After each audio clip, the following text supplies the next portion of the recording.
The Iran-Israel conflict and the broader dynamics of international crisis management reveal significant limitations in the effectiveness and influence of the United Nations.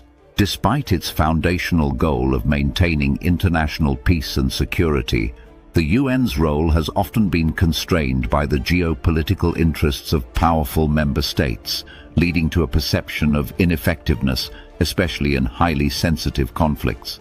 Welcome to the CEA Network. Remember to like, share, and subscribe.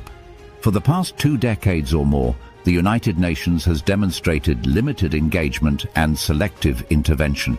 In the case of the Iran-Israel conflict, the UN's involvement was minimal, despite the potentially catastrophic implications of escalation. Historically, Israel and Iran have avoided direct military confrontation, but have engaged in proxy conflicts and heightened tensions that threaten regional stability. The UN's inability to effectively mediate or intervene in this conflict underscores its limitations. When superpowers or regional powers have vested interests, they often block robust UN action, exemplifying how the political will of dominant nations curtails the organization's authority. The Security Council, which is tasked with peace and security issues, is often hamstrung by the veto power held by the permanent members, particularly the United States, Russia, China, the UK, and France. During Iran-Israel tensions, these powers have frequently blocked resolutions or sanctions that would pressure respective sides.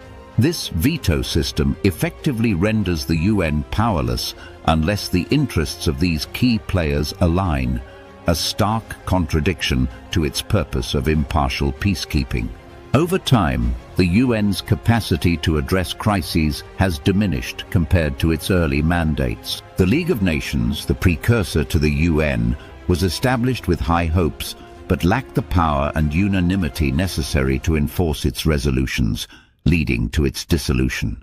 Similarly, the UN, despite its expanded mandate, has often been sidelined or ignored in conflicts involving major powers.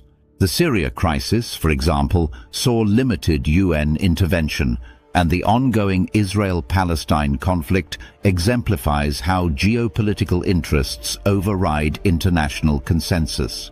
The diminishing influence of the UN can be attributed to the strategic interests of its most powerful member states, which often prioritize national objectives over international peace efforts. For instance, the US vetoes many resolutions critical